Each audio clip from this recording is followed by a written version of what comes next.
బంగాళాఖాతంలో అల్పపీడనం కొనసాగుతుంది. నిన్న వాయుగుండం ప్రభావంతో విశాఖ నగరంలో గాలుల ఉధృతి అలజడి రేపింది. నగరంలోని పలు ప్రాంతాల్లో నేలకూలిన వృక్షాలను జీవీఎంసీ తొలగిస్తోంది. ఇవాళ రేపు వర్షాల తీవ్రత ఉండే అవకాశం ఉందని వాతావరణ శాఖ అధికారులు తెలిపారు. మరింత సమాచారం మా ప్రతినిధి అనురాధ అందిస్తారు.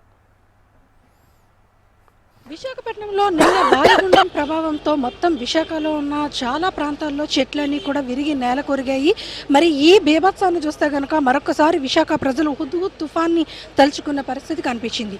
ఎందుకనంటే ఎక్కడికక్కడ చెట్లన్నీ విరిగి ఇలా రోడ్ల మీద పడిపోయి, కరెంటు స్తంభాలు పడిపోయి, వెహికల్స్ దెబ్బతిన్నాయి. భీకరమైన గాలులతో నిన్న వాయుగుండం ప్రభావం మొత్తం విశాఖపట్నం మీద తీవ్రమైన ప్రభావాన్ని చూపించింది. అయితే ప్రస్తుతం ఇవన్నీ కూడా క్లీన్ చేసే పనిలో జీవీఎంసీ సిబ్బంది అంతా ఉన్నారు. ఎక్కడికక్కడ పడిన చెట్లు అన్నిటిని కూడా కట్ చేస్తూ వాటిలన్నింటినీ కూడా తిరిగి తొలగిస్తూ రూట్స్ అన్ని కూడా క్లియర్ చేస్తున్నారు. ఇక్కడ మనకి ప్రస్తుతం జీవీఎంసీ సిబ్బంది అంతా ఉన్నారు. సార్ ఏంటి సార్ అంటే మొత్తం నిన్న వర్షం బీభత్సానికి సిటీ అంతా కూడా చెట్లు విరిగి పడినాయి, కరెంటు స్తంభాలు పడిపోయినాయి. వెంటనే ఇప్పుడు మీరు క్లియర్ చేసే పనిలో ఉన్నారు. ఏంటి సార్? నిన్న మనకి ఈ సైక్లోన్ ఎఫెక్ట్ ఏదైతే ఉందో చాలా తీవ్రంగా వచ్చింది. మనం ఇంచుమించు ఒక 120 కిలోమీటర్ స్పీడ్తో వచ్చాయి. మన జోన్ 4 పరిధిలోనే మనకి ఇంచుమించుగా ఒక 40 చెట్ల వరకు పడిపోవడం జరిగింది. అయితే హుటాహుటిని మన గౌరవ ముఖ్యమంత్రి వర్యులు, అదేవిధంగా మనకు మున్సిపల్ శాఖ మార్చుల ఆదేశాలతో వెంటనే మన మున్సిపల్ కమిషనర్ గారు కూడా మనకి స్పష్టమైన ఆదేశాలు ఇస్తూ వారు కూడా ఫీల్డ్లో స్వయంగా పర్యవేక్షించడం జరిగింది. టైం టు టైం వాళ్ళు కూడా మనల్ని అలర్ట్ చేస్తున్నారు. అన్ని శాఖలతో సమన్వయం చేసుకుంటున్నాం. ఒక విద్యుత్ శాఖ, అలాగే విధంగా హార్టికల్చర్ శాఖ, వాటర్ సప్లై, శానిటేషన్ పరంగా ప్రజలకు ఎటువంటి ఇబ్బంది లేకుండా ఎక్కడైతే వృక్షాలు నేలకొరిగాయో వెంటనే వాటిని క్లియర్ చేస్తూ గ్రౌండ్ లెవెల్లో నిన్న 24/7 కాల్ సెంటర్ కూడా మనం ఓపెన్ చేయడం జరిగింది.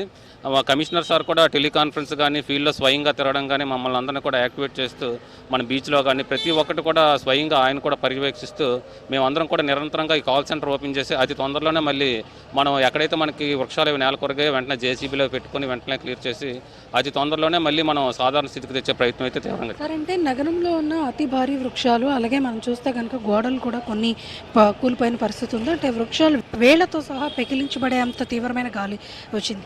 అలాంటప్పుడు ముందస్తుగానే మనకి విపత్తుల శాఖ నుంచి కూడా అలర్ట్ మెసేజెస్ అన్నీ వస్తున్నాయి. సో చెట్ల కింద ఉండకూడదు, పెద్ద పెద్ద వర్షం గాలులు వచ్చినప్పుడు అని చెప్పేసి చెప్తూ ఉన్నారు.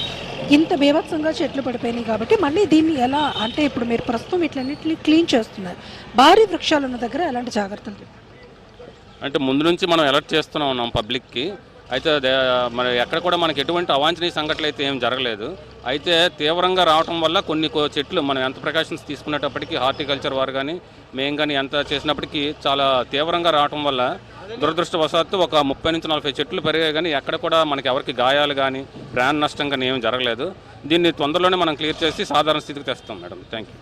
ఇది ఇక్కడ అధికారులు చెప్తున్న మాట ప్రకారం చూస్తే కనుక నిన్న జరిగిన గాలివాన బీభత్సానికి ప్రాణ నష్టం లేకపోయినప్పటికీ కూడా మరి చెట్లు కానీ వృక్ష సంపద కానీ భారీగా నష్టం అయితే మాత్రం వాటిల్లింది. ఇక్కడ మనం చూడొచ్చు ఎంత బీభత్సమైన గాలి తీవ్రత వస్తే కనుక చెట్లు వేళ్లతో సహా పెద్ద పెద్ద వృక్షాలు పెకిలించిపోయి పడిపోయాయి. అలాగే గోడలు కూడా పడిపోయాయి. మొత్తం ఇలా నగరం అంతా కూడా నిన్న ఒక బీభత్సమైన వాతావరణం అనేది మనకి కనిపించింది. వాయుగుండం ప్రభావంతో చెట్లన్నీ కూడా నేల కొరిగిపోయాయి. దీంతో ప్రజలందరూ కూడా చాలా భయభ్రాంతులకు గురయ్యారు. ఎందుకంటే ఒక్కసారిగా మళ్ళీ ఒక హుద్హుద్ నాటి రోజుల్ని గుర్తు చేసుకున్న పరిస్థితి అయితే వచ్చింది. అయితే ముందస్తుగానే ప్రభుత్వం అధికారులు అలర్ట్ అయ్యి విపత్తుల శాఖ నుంచి కూడా పూర్తి స్థాయిలో అలర్ట్ మెసేజెస్ ఇచ్చి ప్రజలందరినీ కూడా ముందే అప్రమత్తం చేసిన నేపథ్యంలో ఎక్కడా కూడా ఎటువంటి హాని కూడా ఎవరికి జరగలేదు. ప్రాణ నష్టం కానీ ఆస్తి నష్టం కానీ జరగలేదు. కేవలం చెట్లు, విద్యుత్ స్తంభాలు, కొన్ని చోట్ల కొన్ని వైర్లు ఇవి మాత్రమే పడిపోయినాయి. కొన్ని చోట్ల గోడలు కూడా దెబ్బతిన్నాయి, పాత శిథిల అవస్థలో ఉన్న గోడలు కూడా. వీటి వరకు ఇప్పుడు ప్రస్తుతం క్లియర్ చేస్తున్నామని జీవీఎంసీ అధికారులు అయితే మాత్రం చెప్తున్నారు. అయితే ఇంకా అల్పపీడనం కొనసాగుతూ ఉన్న నేపథ్యంలో అల్పపీడనం ప్రభావంతో ఈరోజు రేపు కూడా ఇంకా భారీ వర్షాలు ఉన్నాయి. దీంతో ప్రజలు అప్రమత్తంగా ఉండాలని వాతావరణ శాఖ, విపత్తుల శాఖ కూడా సూచనలు అయితే జారీ చేస్తుంది. ఇది ఇక్కడ లేటెస్ట్ అప్డేట్. వీడియో జర్నలిస్ట్ దానుష్తో అనురాధ, HM టీవీ, విశాఖపట్నం.